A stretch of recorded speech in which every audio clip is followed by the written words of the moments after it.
Hai semua, hari ni Nadia nak tunjukkan cara yang paling mudah untuk buat tart nanas yang sangat gebu dan cair dekat mulut. Tart nanas ni sangat-sangat sedap. Nadia ambil resepi daripada Azlina Ina, tapi Nadia ubah untuk dapat kurang sikit lah daripada kuantiti asal. Dia akan menghasilkan dalam 30 ke 35 biji tart nanas. Jom kita tengok macam mana nak buat. Okey, mula-mula kita akan pakai butter. Butter ni tak kisah pakai butter jenama apa-apa pun. Kita pakai dalam 113 gram butter.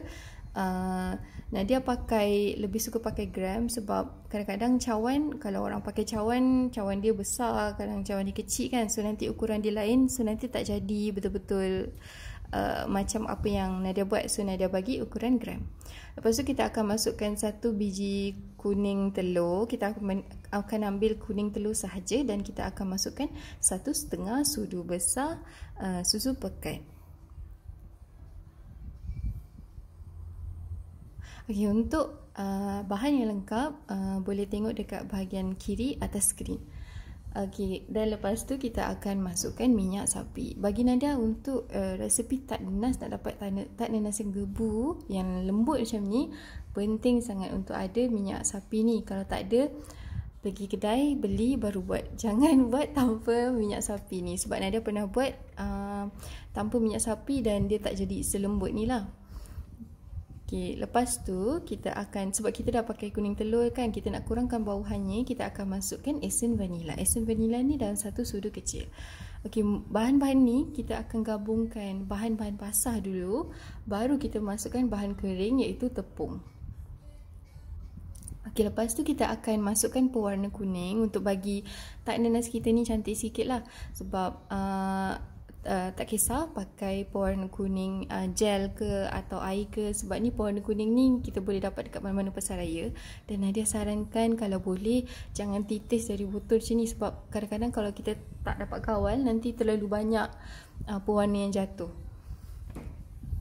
Okey, lepas tu kita akan ambil tak kisah sendok kayu ke sendok apa yang korang ada dekat dapur tu, dan kita akan gaul sebati bahan-bahan ni.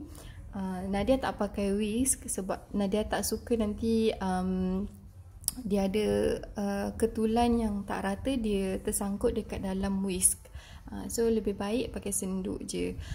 Tapi kalau kurang rajin sikit nak memukul, nak exercise ni, boleh juga pakai mesin kalau sesiapa ada mesin. Okay, butter tu make sure keluarkan dulu, bagi suhu bilik, baru kita masukkan campurkan dalam adunan ni. Sebab kalau kita pakai butter yang keras, nanti sangat-sangat susah waktu kita nak bagi benda ni, adunan kita sebati. Dan pastikan jangan cairkan butter tu dekat dalam kuali, sebab Nadia pun pernah buat benda tu. Nanti adunan kita akan terlalu cair. Bila kita nak try untuk tambah tepung, nanti takut adunan kita dah jadi terlalu keras. So pastikan butter tu dia lembut pada suhu bilik sahaja. Jangan cairkan dekat atas kuali, dan jangan terlalu keras. Okay, lepas tu kita akan masukkan tepung jagung. Tepung jagung ni kita masukkan dalam 1 sudu besar untuk dan juga tepung custard. Tepung custard ni nanti dia pun naikkan jugalah warna kuning tu. Untuk tepung ni Nadia tak tapis dululah bagi dia. Nadia terus masukkan, tak ada pakai penapis, tak ayak. Nadia tak ayak. Okey, ni video ni Nadia cepatkan sikit sebab dia makan masa lama lah untuk bagi dia sebati. Okey, sebelum Nadia masukkan tepung gandum, Nadia bagi sebati dulu tepung jagung dan juga tepung custard, sebab nanti kalau dah terlalu banyak susah nak sebati kan. Okey, ni pula tepung gandum. Tepung gandum ni pun sama juga, masukkan sikit dulu baru kita gaul. Sebab nanti kalau kita terus tamak masukkan semua, dia jadi kurang sebati. Dan juga step ni juga nak pastikan yang kita punya adunan ni tak terlalu keras. Contoh kan, kalau macam kita masukkan sikit-sikit dan nampak macam dah terkeras tu, kita dah boleh stop lah kan. Kalau kita dah masukkan semua tiba-tiba terkeras, dah nak kena top up dengan butter lagi, nak bagi dia lembut balik. Tapi kalau sesiapa yang ikut Nadia punya sukatan ni betul, ikut gram yang betul, insyaAllah adunan ni memang akan jadi just nice je, tak terlalu lembek, tak terlalu keras. Senang untuk kita bentuk dan tekan untuk menjadi tart nanas nanti. Okey, lepas kita dah masukkan semua tepung, kita akan adunan kita macam dah susah sikit lah, macam bukanlah susah, dia macam kita dah boleh stop gaul gunakan senduk kita ni, dan kita boleh teruskan untuk uli kita punya adunan menggunakan tangan. Okay, mula-mula bersihkan kita punya spatula sebab kita tak nak membazir kan, kita nak semua untuk gunakan semua apa yang kita dah kacau tadi. Dan kita akan uli.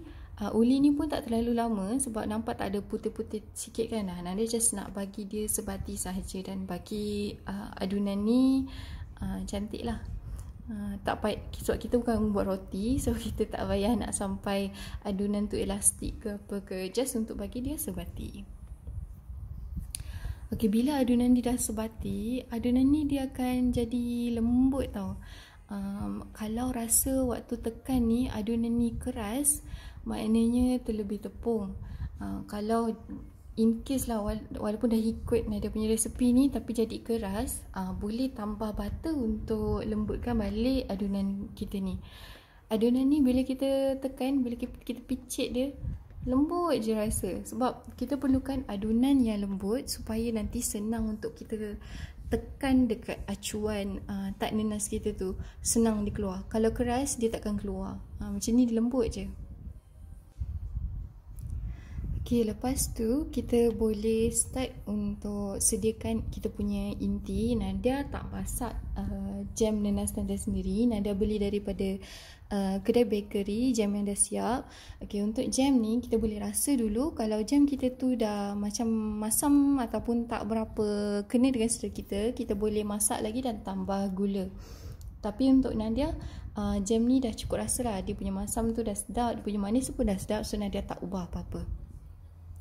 Dan untuk isi ni kita tak payah pakai, kita tak payah buat besar-besar sangat tau, sebab nanti terlalu besar dan tak berapa sedap sangat lah kita punya tart nanas. Bukanlah tak sedap, sedap je sebenarnya, tapi bila besar sangat nak makan pun susah kan. Lebih baik sediakan, bagi Nadia saiz yang bagus adalah bite size, maknanya kita makan sekali ngap dah okey.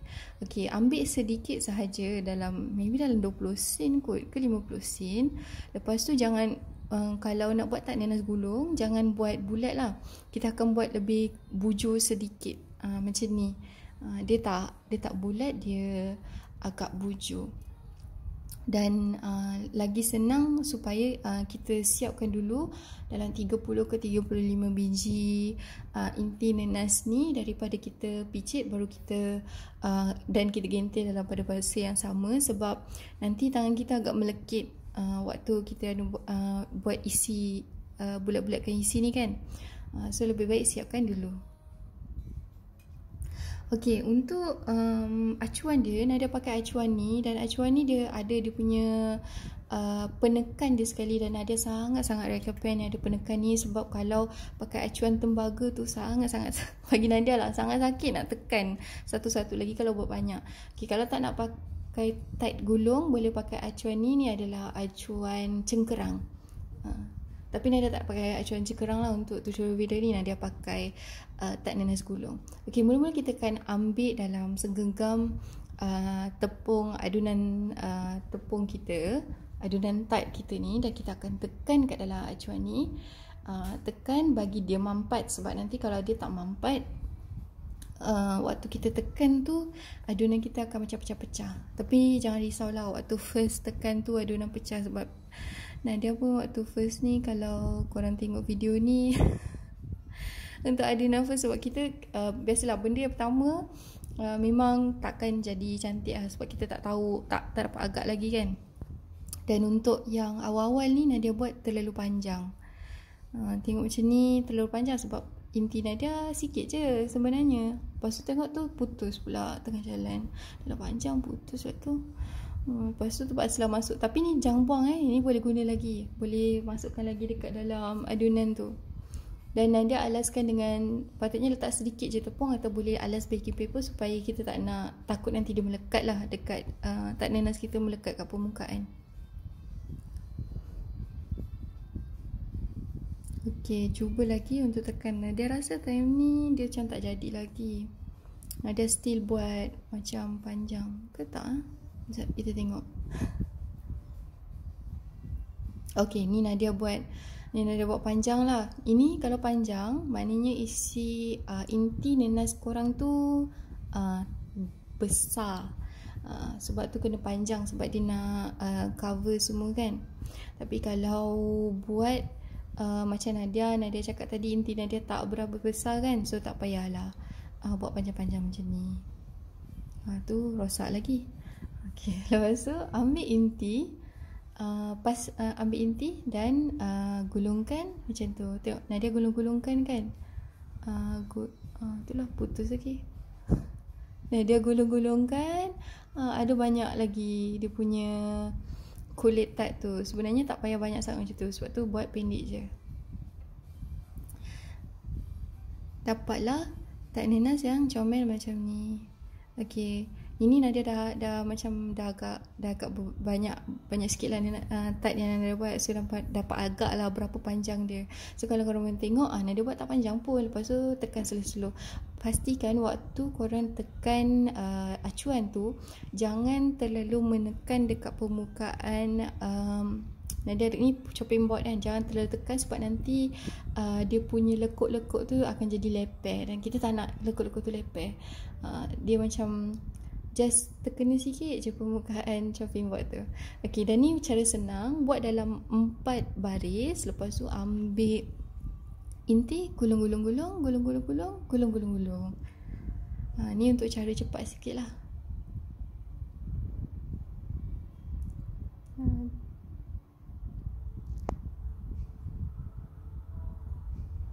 Bila kita dah lama buat, kita akan dapat tahu dah kita punya berapa panjang kulit tart yang kita kena picit. Okey, dapatlah tart nanas yang macam ni. Cute je. Okey, lepas tu tart nanas saya dah siap ni, kita akan letak dekat atas baking tray. Kalau tak ada baking paper boleh tabur tepung macam Nadia, tapi ni banyak sangat, jangan tirulah. Banyak sangat, taruh sikit je. Okey, lepas tu Nadia pakai 1 biji kuning telur, ataupun kalau tak nak pakai 1 biji kuning telur boleh pakai semua 1 biji telur. Dan kita akan beruskan dekat atas permukaan tart nanas kita, sebab kita nak bagi nanti kan waktu kita bakar, bila kita pakai kuning telur ni, tart nanas kita akan berkilat dan warna emas emas-emasan. Sangat-sangat cantik. Dan nanti ini boleh jadi macam pengukur untuk kita tengok kita punya tart nanas tu dah masak ataupun belum. Okey, lepas tu sebelum kita berus ni, kita boleh panaskan dulu oven, panaskan dulu ketuhar dalam 170 darjah selama 5 ke 10 minit. Lepas tu baru kita masukkan kita punya tart nanas yang dah siap kita berus. Dan kita akan, waktu kita dah masukkan ni, kita akan bakar, turunkan suhu kepada 160 darjah selama 25 minit ataupun 35 minit. Jangan lebih, sebab Nadia batch kedua Nadia buat dalam 45 minit. Nadia punya tart nanas macam hangus sikit. Okey, tart nanas kita dah pun siap. Selamat mencuba. Kepada siapa yang dah tengok video Nadia ni tapi belum subscribe, like, jangan lupa subscribe, like, komen dan share video ni. Dan kalau ada request nak resepi apa-apa, apa yang patut Nadia kongsikan, jangan lupa tinggalkan komen dekat bawah. Selamat mencuba.